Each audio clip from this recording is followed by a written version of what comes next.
सोमवती अमावस्या कब है? खास संयोग में करें ये उपाय।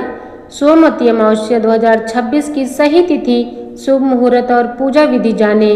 सुख सौभाग्य और पितरों का आशीर्वाद पाने के लिए इस दिन जरूर करें ये विशेष उपाय। कब है सोमवती अमावस्या, आइए जानें। पंचांग के अनुसार ज्येष्ठ अधिक मास की अमावस्या तिथि 14 जून 2026 को दोपहर 12:19 से शुरू होगी। 15 जून 2026 को सुबह 8:23 पर समाप्त होगी। उदया तिथि की मान्यता के अनुसार सोमवती अमावस्या 15 जून 2026 दिन सोमवार को मनाई जाएगी। सोमवती अमावस्या को भगवान शिव, माता पार्वती और पितरों की पूजा के लिए सर्वश्रेष्ठ माना गया है। मान्यता है कि इस दिन पति पत्नी साथ मिलकर शिव भक्ति की आराधना करें तो उनके वैवाहिक जीवन के सभी संकट दूर हो जाते हैं। इसके अलावा पितरों की शांति के लिए किए गए तर्पण और दान पुण्य से वंश वृद्धि और सुख समृद्धि का आशीर्वाद मिलता है। सुख सौभाग्य बढ़ाने के लिए सरल उपाय। आर्थिक संकट के लिए अमावस्या पर गेहूं के आटे में चीनी मिलाकर चींटियों को खिलाने से धन संबंधी परेशानियां दूर होती हैं। माँ लक्ष्मी की कृपा।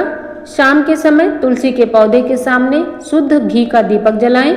मान्यता है कि इससे माँ लक्ष्मी प्रसन्न होती हैं, घर में सुख समृद्धि का वास होता है। ईशान कोण का महत्व। घर के उत्तर पूर्व यानी ईशान कोण में काले धागे की बत्ती डालकर घी का दीपक जलाएं। इसमें थोड़ा सा केसर डालने से घर में सुख शांति बढ़ती है। पीपल की पूजा। स्नान के बाद पीपल के वृक्ष पर जल चढ़ाकर उसकी परिक्रमा करें। यह उपाय आर्थिक तंगी को दूर करने में सहायक माना जाता है। दान पुण्य। इस दिन सफेद मिठाई, तिल, वस्त्र, अन्न और जरूरतमंदों को जूते चप्पल का दान करना अत्यंत फलदायी होता है। जिस प्रकार पितृपक्ष अपने पूर्वजों को समर्पित माना गया है, ठीक उसी प्रकार पुरुषोत्तम मास में आने वाली अमावस्या भी पितरों की शांति और तृप्ति के लिए विशेष मानी जाती है। इस दिन पितरों के नाम से तिल, जल और सफेद पुष्प अर्पित कर तर्पण करने से उन्हें शांति और मोक्ष की प्राप्ति होती है। साथ ही परिवार पर मौजूद पितृदोष के प्रभाव को भी कम करने में सहायता मिलती है। सोमवती अमावस्या के दिन सुहागन महिलाएं व्रत रखकर माता पार्वती और भगवान शिव की पूजा करती हैं। उनको अखंड सौभाग्य और सुहाग की रक्षा का आशीर्वाद प्राप्त होता है। उनका वैवाहिक जीवन सुखमय होता है। सोमवती अमावस्या पर पति और पत्नी साथ में शिव और पार्वती जी की पूजा करते हैं। कच्चे दूध, गंगा जल और काले तिल से अभिषेक करते हैं तो परिवार में सुख और शांति आती है। जीवन के सारे संकट दूर होते हैं। सोमवती अमावस्या पर गंगा स्नान करने से पाप मिटते हैं और पुण्य की प्राप्ति होती है। इस दिन का स्नान मोक्ष प्रदान करने वाला माना गया है। इस बार की सोमवती अमावस्या ज्येष्ठ अधिक मास में है तो आप स्नान के बाद जल का दान जरूर करें। हरि कृपा से आपको मोक्ष मिलेगा, सारे पाप मिट जाएंगे। दान में आप वस्त्र, अन्न, फल, छाता, पंखा आदि भी दे सकते हैं। सोमवती अमावस्या पर पितरों के लिए तर्पण, पिंडदान, श्राद्ध आदि कर सकते हैं ताकि पितृ दोष से मुक्ति मिल सके। पितर प्रसन्न होते हैं तो वह वंश वृद्धि और परिवार की उन्नति का आशीर्वाद देते हैं। पितृदोष से मुक्ति के लिए ऐसे करें तर्पण। सोमवती अमावस्या भगवान शिव का दिन पितरों को प्रसन्न करने के लिए सबसे उत्तम है। जिन लोगों की कुंडली में पितृदोष है वह इस दिन तर्पण जरूर करें। अमावस्या पर किया गया श्राद्ध पूर्वजों को सीधे तृप्ति प्रदान करता है। इस दिन सुबह के समय हाथ में काले तिल लेकर तर्पण करें। इसके बाद किसी गरीब ब्राह्मण या जरूरतमंद को 1.25 किलो चावल दान करें।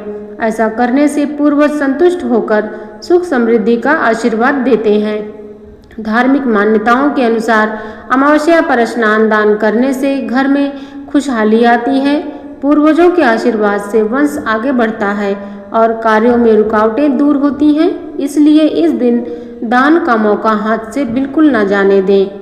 आर्थिक तंगी दूर करने के उपाय। अगर आप जीवन में पैसों की तंगी से परेशान हैं तो कुछ उपाय जरूर करें। सोमवती अमावस्या के दिन गेहूं के आटे में थोड़ी सी चीनी मिला लें। इस मीठे आटे को बाग या आंगन में काली चींटियों को खिलाएं। ऐसा करने से जाने अनजाने में हुए पापों से मुक्ति मिल जाती है। आपके सभी कष्टों का अंत होता है। और पुण्य की प्राप्ति होती है। इसके अलावा शाम के समय घर के उत्तर पूर्व कोने में एक काम करें। घर के ईशान कोण में गाय के शुद्ध घी का एक दीपक जलाएं। इस दीपक में रुई की जगह लाल रंग के धागे की बत्ती लगाएं। दीपक के तेल या घी में थोड़ा सा केसर भी डाल दें। अखंड सौभाग्य के लिए महिलाएं करें ये काम। भविष्योत्तर पुराण में सोमवती अमावस्या व्रत का महत्व विस्तार से बताया गया है। ये व्रत विवाहित महिलाओं के लिए विशेष रूप से फलदायी माना गया है। महिलाएं अपने पति की लंबी उम्र के लिए यह व्रत रखती हैं। इस दिन सुबह स्नान के बाद महिलाएं अखंड सौभाग्य की कामना करती हैं। इसके बाद भगवान शिव और पीपल के पेड़ की विधि विधान से पूजा होती है। इस दिन पीपल के पेड़ की 108 बार परिक्रमा करनी चाहिए। परिक्रमा की शुरुआत में पीपल के तने पर कच्चा सूत लपेटना चाहिए। कम से कम 7 बार सूत लपेटकर पीपल देव को बांधा जाता है।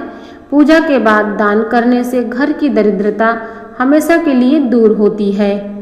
शिव जी की कृपा आप सभी भक्तों पर सदा बनी रहे। धन्यवाद।